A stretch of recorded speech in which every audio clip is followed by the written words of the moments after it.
At 43, I couldn't run 50 yards. 20 years at a desk did that. I'd been meaning to fix it for most of them. What finally worked wasn't a gym or a diet.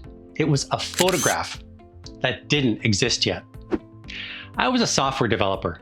I spent 20 years sitting in a chair, slouched over a keyboard, and at the end of it, I was 30 pounds overweight, low energy, and an aching low back. I didn't play sports. I'd never been an athlete. There was nothing a doctor would have flagged. I was just soft, slowly going downhill and doing nothing about it. I never said this out loud to anyone, even my wife, but when I looked in the mirror, I was a little disgusted by the pudgy, middle-aged guy looking back at me. If you know that feeling, then this video is for you. So what got me moving after 20 years of procrastination? It was our 20th wedding anniversary. My wife Carolyn and I had booked our first all-inclusive vacation at a Caribbean resort. And half jokingly, we challenged each other to fit back into our wedding clothes before we left. That was it.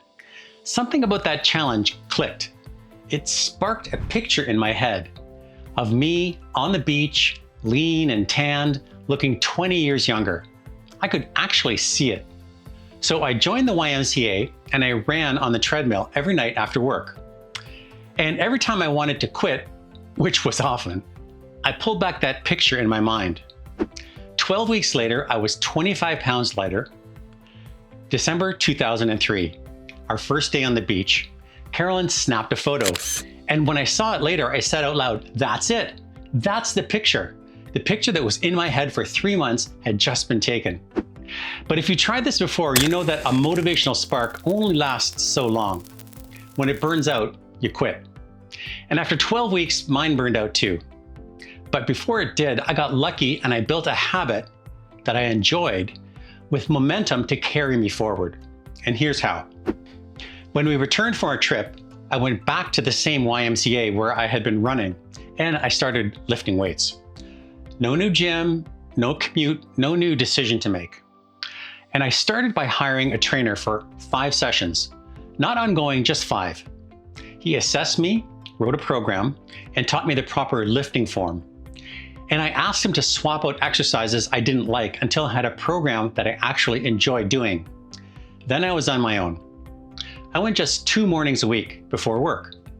After a while, I bumped it up to 3. As I grew stronger, training started to feel more natural, more like me. The home gym you can see behind here came about a year later, 1 piece at a time, and it took a couple more years to finish. By then, training had become a part of who I am. So what does this mean for you? You still need the spark. I would never have started without it. Make yours a picture of you can actually see, not just a number, and put a date on it.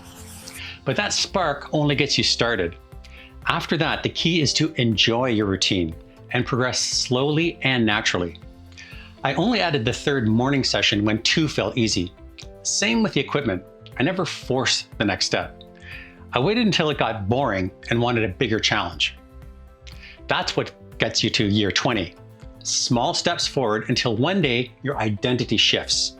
I am strong. All you need to start is 2 days a week done consistently. I'm no athlete. I've got lousy genetics. I like single malt scotch more than I should.